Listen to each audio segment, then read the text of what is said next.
नमस्कार दोस्तों, मैं हूं अतुल यार्स मैथ्स वर्ल्ड में आप सबका स्वागत है, जहां पे हम सीखते हैं कंप्लीट कंसेप्चुअल मैथमेटिक्स, वो भी आसान भाषा में।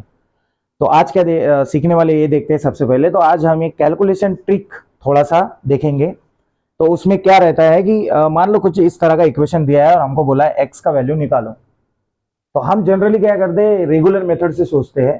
थोड़ा सा अलग सोचे तो ये आंसर बहुत आसान हो जाएगा। ये कैलकुलेशन दिखने में बहुत लेंदी इक्वेशन दिख रहा है और देखते ही ऐसा लग रहा है क्या है बे।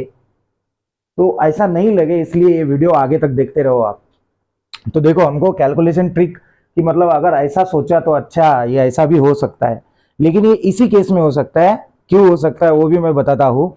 और इसको बहुत आसान तरीके से आप भी बोलेंगे अरे वाह क्या चीज बताई यार, झकास चीज एकदम। तो देखते हैं इस झकास चीज को कैसे इसको निकालने। अब रेगुलर मेथड में देख ले पहले कैसे करते हैं। तो यहाँ पे ये मान लो ये सबसे लास्ट में ये डिनोमिनेटर है, तो यहाँ पे आप क्रॉस मल्टीप्लाई करके ये हो जाता x plus one divided by x. फिर ये उल्टा हो जाता, फिर ये क्या हो जाता x upon x plus one, फिर से एक क्रॉस मल्टीप्लीकेशन आ जाता, फिर x प्लस वन ऐसा करके करके हमको x का वैल्यू कुछ मिल जाता। राइट, ये है हमारा रेगुलर मेथड। अब थोड़ा डिफरेंट तरीके से सोचो, इंटेलिजेंट तरीके से सोचो कि अगर मान लो आपको टाइम भी बचाना है और आंसर भी निकालना है, तो स्टेप बाय स्टेप जाते हैं इसको। एक वक्त के लिए ऐसा समझो ये एंटायर डिनोमिनेटर है और ये हमारा न्यूमरेटर। अब जिस तरह से मैं कर रहा हूं उस तरह से आप करके देखो तो आसान हो जाएगा। तो मैं क्या कर देता हूं, अगर मैं इसको इन्वर्स करूं तो इसका भी इन्वर्स हो जाएगा। तो क्या हो जाएगा, इसका इन्वर्स किया तो ये हो जाएगा वन, ये डिनोमिनेटर पूरा ब्रैकेट ऊपर चला जाएगा। राइट, मतलब ये इसका उल्टा हो जाएगा। ये जो डिनोमिनेटर है ये न्यूमरेटर बन जाएगा और न्यूमरेटर डिनोमिनेटर बन जाएगा। तो उसको मैं ऐसा कर देता हूँ, कुछ ऐसा हो जाएगा ये। अब कुछ ये ऐसा हो जाएगा। राइट, तो एनीथिंग अपॉन वन मतलब दैट एनीथिंग। लेफ्ट साइड तो सॉल्व हो गया। जैसे मैंने यहाँ पे किया था वैसे उसको कर देता हूँ। अब यहाँ पे 5/8 था तो इसको मैं कर देता हूँ 8/5 हो जाएगा। डेफिनेटली हो ही जाएगा ये। राइट, तो ये वन अब कोई मतलब नहीं है इसका, हो गया खत्म। अब क्या हो रहा है, यहाँ पे आ गया वन प्लस समथिंग। अब इस समथिंग को मैं अलग कर देता हूँ थोड़ा सा। राइट, यहाँ पे वन है एलएचएस में। राइट, एलएचएस में वन है और आरएचएस में है 8/5। तो देखो आप कैलकुलेशन किस तरह से कर सकते हैं इसका। तो अब हमारे पास है 8/5 राइट, आरएचएस में, और एलएचएस में है ये वाला वन प्लस समथिंग। मैं क्या करता हूँ, एलएचएस में -1 कर देता हूँ और आरएचएस में भी -1 करना पड़ेगा। Same operation on both side. तो ये वन और ये वन हो गया कैंसल, तो बच गया हमारे पास ये ब्रैकेट। ये कितना हो जाएगा आप कैलकुलेट करके बताओ मेरे को। तो ये हो जाएगा मेरे हिसाब से होना चाहिए 8 - 5 3/5 हो जाएगा। तो ये हो गया हमारा 3/5। कहाँ तक आ गए, यहाँ तक 3/5।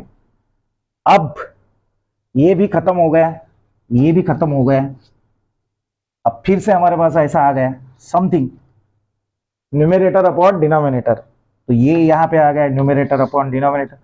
फिर से इसको उल्टा कर देते हैं और एक बार उल्टा किया तो क्या हो जाएगा, देखो यहाँ पे ये जो वन अपॉन समथिंग है तो ये हो जाएगा समथिंग अपॉन वन, और ये जो 3/5 है ये हो जाएगा इज इक्वल टू 5/3। तो ये उल्टा किया तो वो भी उल्टा करना पड़ेगा, हो गया। ओके, अब यहाँ पे फिर से देखो, यहाँ पे देखो क्या हो गया, this is equals to this is equal to 5/3। ये इज इक्वल टू 5/3 हो गया, ये तो हमारे पास आ ही गए। उसके बाद क्या करते हैं, यहाँ पे भी -1 लिखते हैं, यहाँ पे भी -1 लेते हैं। तो 1 और -1 गेट कैंसल, और ये क्या आ जाएगा हमारा, ये हो जाएगा हमारा 5 - 2, तो ये हो जाएगा 2/3। तो इसको फाइनली इसको सॉल्व करने के बाद हमको मिल जाएगा 2/3। तो हाँ, ये मिल गया हमको 2/3। अब इसका कहानी खत्म हो गया और इसका भी कहानी खत्म हो गया। तो अब हमारे पास ये बचा है, फिर से इसको उल्टा कर देते हैं। तो क्या हो जाएगा 1 + 1 अपॉन एक्स अपॉन 1 रहेगा इज इक्वल टू इसका उल्टा हो जाएगा 3/2। तो एनीथिंग अपॉन 1 मतलब वही। तो ये भी खत्म हो गया। अब दोनों साइड में -1, यहाँ पे भी -1, एलएचएस में भी -1, आरएचएस में भी -1, 1 + 1 गेट कैंसल। ये कितना हो जाएगा सॉल्व करने के बाद, 3/2 - 1 मतलब ये हो जाएगा क्रॉस मल्टीप्लाई करके 1/2 और यहाँ पे आ जाएगा 1/x। लास्ट में हमको मिल गया 1/x इज इक्वल टू 1/2। इसको उल्टा कर दो, x इज इक्वल टू मिल जाएगा 2। ये हो गया हमारा आंसर। है कि नहीं जकास चीज? तो इस तरह से हम मैथ्स में कैलकुलेशन कर सकते हैं, थोड़ा अलग लेवल से थिंक करके। लेकिन ये इसी केस में हुआ है क्योंकि न्यूमरेटर 1 था।